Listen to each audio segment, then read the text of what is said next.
Ce qui m'insupporte aujourd'hui, les procès en sorcellerie. Pour les uns, l'islam est le nouveau visage de la barbarie. Pour les autres, l'Occident est toujours synonyme de décadence et d'impérialisme.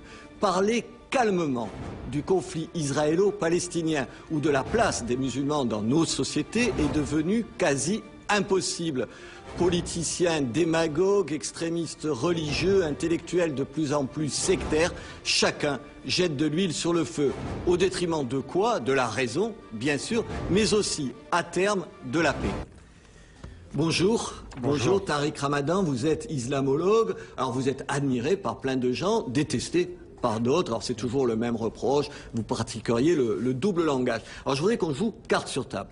Prenons l'affaire Lies Ebadj. Vous vous rappelez, ce garçon soupçonné de polygamie vient d'être il vient d'être mis en examen, mais il est libre. Il n'est pas accusé de polygamie, il est accusé de fraude, d'escroquerie, de fraude aux allocations familiales et tout. Vous allez quand même pas le défendre.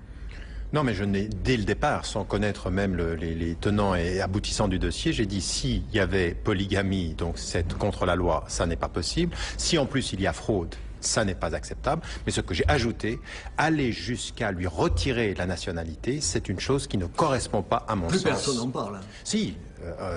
Hortefeux est revenu là-dessus. Changer la loi et tout ça, mais enfin, pour l'instant, tous les juristes disent que tout ça n'est pas sérieux et que c'était un effet d'annonce. Oui, mais c'est ça le problème. Le problème, c'est l'effet d'annonce. C'est d'utiliser des situations comme celle-ci, avec lesquelles nous sommes tous d'accord, c'est contre la loi, contrevenant à la loi, il doit être jugé, à aller à des extrêmes qui entretiennent une atmosphère dans ce pays qui est totalement détestable sur la question de la présence des musulmans. On ne retire pas la nationalité à quelqu'un qui a commis un délit. La polygamie, vous êtes totalement contre? Oui, j'ai dit et répété. Ça se discute pas. J'ai dit et répété, la loi française est claire, les musulmans respectent la loi française, il n'y a pas de discussion là-dessus. Alors vous condamnez du même coup, je suppose, les religieux qui se prêtent à ces mariages religieux, puisque manifestement il était marié plusieurs fois religieusement, mais civilement une seule fois. Vous condamnez cette pratique-là? Ah non, mais c'est même clair, c'est-à-dire qu'il y a eu une décision qui a été prise au niveau européen et une décision qui a été prise au niveau français. La décision qui a été prise au niveau français, c'est de dire il n'y a pas de mariage religieux s'il n'y a pas de mariage civil. Et j'ai l'attention et des femmes et des hommes, des musulmans, que le mariage civil est l'élément de protection de leur mariage et qu'il ne faut pas aller dans un mariage qui ne serait pas sanctionné par la loi civile dans ce pays. Ça participe quand même à une mauvaise image de l'islam. On a entendu, j'ai encore en tête ces déclarations, vous vous rappelez, il disait « Ah, mais j'ai des maîtresses et puis c'est pas interdit en France, d'ailleurs pas par l'islam, c'est lui qui le dit ». Tout ça, ça participe à cette mauvaise image. Oui, alors c'est pour ça que là, je crois que vous avez parfaitement raison et il faut qu'on l'entende. C'est-à-dire que autant il y a une atmosphère dans ce pays qui est entretenue par certains politiciens, certains intellectuels concernant l'islam, qui ne va pas du tout. Autant du point de vue des musulmans, il y a de la part de ce jeune homme, comme de la part d'un certain nombre de leaders, d'intervenants sur la place publique, qui tiennent des propos au nom de l'islam ou par rapport à l'islam, qui sont totalement inacceptables et critiquables, et que l'on doit critiquer cette attitude de ce jeune homme, de A jusqu'à Z, d'aller jusqu'à la provocation, de mener une conférence de presse. Sans un mot de pardon pour lui. Alors justement, vous avez vu, vous avez été aux Pays-Bas, vous avez enseigné aux Pays-Bas et tout, vous avez vu, je suppose comme moi, les résultats, c'est absolument incroyable. Ce parti, il est passé à 29 représentants, il en avait 4 fois moins et tout, un parti d'extrême droite qui se définit contre l'islam. Qu'est-ce que vous en pensez? En même temps, est-ce que c'est pas... J'entendais un socialiste hollandais qui disait ce matin « Oui, mais enfin, je suis né dans une rue hollandaise et je vis aujourd'hui dans une rue qui est du Moyen-Orient. » Vous comprenez que les gens sont inquiets par ça? Alors, la compréhension de l'inquiétude des gens, de la peur des gens, je dis à tout le monde, à tous les intellectuels comme à tous les musulmans européens, vous devez respecter les peurs et répondre aux questions et surtout sortir de vos ghettos intellectuels et géographiques et sociaux pour entrer en communication.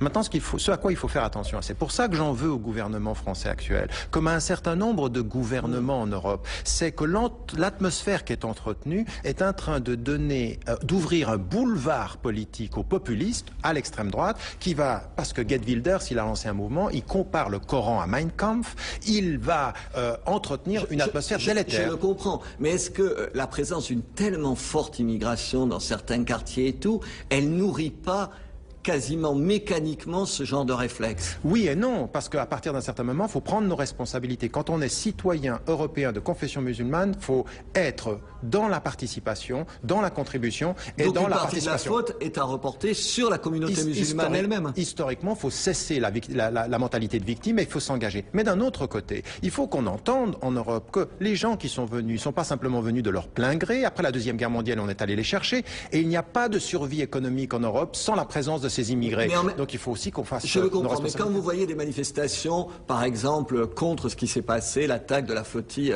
pro-palestinienne, et que vous entendez dans les manifestations ici, chez nous, des gens crient « mort aux Juifs », enfin, attendez, ça bouleverse tout le monde. Non, mais ça c'est inacceptable. Et mais ça arrive tout le temps. Non, mais attendez, tout le temps. attendez, ça arrive tout le temps. Mais entre ce qui se disait il y a 30 ans et ce qui se dit aujourd'hui dans nos manifestations, où en plus des citoyens français de toute origine, de toute participation politique, de la gauche à la droite, descendent dans la rue et disent au gouvernement israélien ce que vous faites est inacceptable, mais nous ne voudrons jamais accepter la tentation antisémite, et que des musulmans le disent, comme je vous le dis maintenant, l'antisémitisme est anti-islamique, inacceptable de A à Z, mais la politique du gouvernement israélien doit être condamnée pour ce qu'elle est aujourd'hui quand elle s'attaque à des humanistes, après avoir tué des civils, ont tué des non-violents, ça ne va pas. En même temps, parlons clairement, les gens qui étaient sur le bateau, pour avoir fait de l'humanitaire pendant 20 ans, il y avait des humanitaires.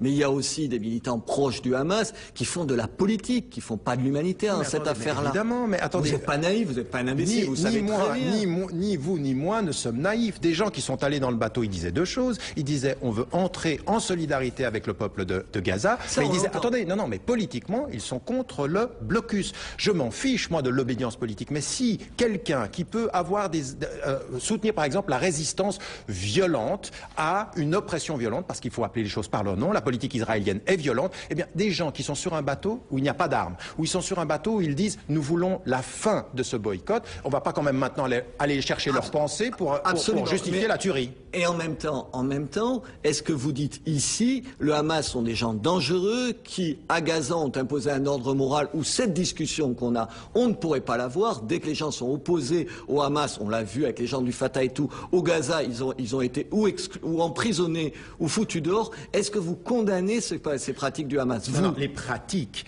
et un certain nombre de choses. Attendez, les exécutions sommaires. Le fait, moi j'étais même contre qu'ils participent aux élections dès le départ, parce que je pensais que c'était un piège. La deuxième des choses que j'aimerais dire, à partir du moment où un peuple a voté pour une présence politique, il faut cesser de diaboliser les gens. Il y a, attendez, sur les 10 dernières années, le Hamas et son leadership a évolué dans sa relation avec les quand même encore l'existence d'Israël. Ils ne veulent pas d'Israël. Mais le Likoud parle d'un grand Israël.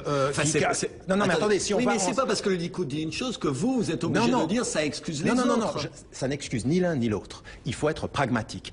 Qui discute sur le terrain et qui est prêt à discuter sur le terrain? Vous ne pouvez pas aujourd'hui, à la face du monde, dire le peuple palestinien s'est trompé, on ne discute pas avec ses élus. Il y a énormément de députés européens. Est-ce que vous prenez des distances avec le Hamas? Toutes les pratiques qui sont, à mon sens, sur le fond, vous êtes, vous, personnellement, parce que vous pesez dans la communauté musulmane, vous êtes pour un État d'Israël à côté d'un État palestinien? Moi, je suis pour deux choses. Comme étape, deux États, mais mon souhait, c'est une coexistence de citoyens égalitaires devant la loi. Je ne veux pas... Non, attendez, je ne veux pas... Attendez, vous me dites que c'est pas réaliste. N'importe qui va aujourd'hui sur le terrain, vous dit les deux États tels que vous et moi pourrions les rêver, ce n'est plus possible. Je sais, non, la question n'est pas là. Mais les Israéliens... Non, mais vous pouvez pas passer du principe à la réalité. Mais les Juifs qui vous disent, dans un même pays, nous, avec des musulmans qui ont 4 fois plus d'enfants, ça veut dire qu'on est noyé et qu'on est absolument exclu de cet État. Vous l'entendez, cette peur-là? Je l'entends, raison pour laquelle je dis qu'il n'y a qu'une seule solution quand nous sommes avec une minorité culturelle, c'est l'État de droit, État égalitaire. Non, mais attendez. Ça veut dire qu'avec les pays arabes autour d'Israël, l'État des droits, vous avez quelques inquiétudes quand même. Non, mais attendez, moi je vous parle pas de faire de dupliquer les États arabes. Non, pour moi ce ne sont pas ça les modèles. Non, ce ne sont pas ça des modèles. Je préfère. Pour le Hamas, c'est un modèle qui n'est pas la démocratie. Je pense que le Hamas non plus, comme aucun État de mouvement de résistance n'est pour la dictature. Ce que je dis simplement, c'est qu'il n'y a qu'une seule chose pour la coexistence, l'État de droit, citoyenneté, égalitaire, et qu'aucun citoyen n'ait de prérogatives en Israël ou en Palestine ou dans n'importe quel État du monde par son obédience religieuse. C'est tout. C'est aussi simple que ça. Une toute petite question sur Hortefeux. Enfin, attendez, c'est déplacé, c'est de l'humour, de mauvais humour. Mais enfin, vous trouvez quand même pas que c'est un peu injuste et ridicule cette condamnation? Non, je suis pas d'accord avec vous. Je pense qu'à partir d'un certain moment... C'est une plaisanterie de mauvais goût. Vous avez jamais dit des conneries, vous, en privé? Je dis beaucoup de bêtises, rassurez-vous, mais quand on est ministre de l'Intérieur et quand on c'était privé. Non, attendez, c'est pas privé, personnes. c'est pas privé. À partir d'un certain moment, quand on est ministre et que de ce point de vue-là, on a ce statut-là, on assume. Ce que vous dites, c'est que c'était privé. C'est pas du tout la réaction qu'il a eue après coup. Dans la réaction qu'il a eue, c'était non, j'ai pas voulu dire ça. C'est des conneries, il avait qu'à assumer tout. Voilà, exactement. Enfin, on a le droit de dire des conneries dans la vie. On a le droit de dire même des quand bêtises. On est ministre. Non, quand on est ministre, on les assume d'autant plus, on n'essaye pas de passer par la petite porte. Quand on passe par la petite porte, il y a le juge de l'autre côté, c'est une bonne chose. Tariq Ramadan, merci. Ménard sans interdit, c'est terminé. Je vous retrouve demain à la même heure. Au revoir.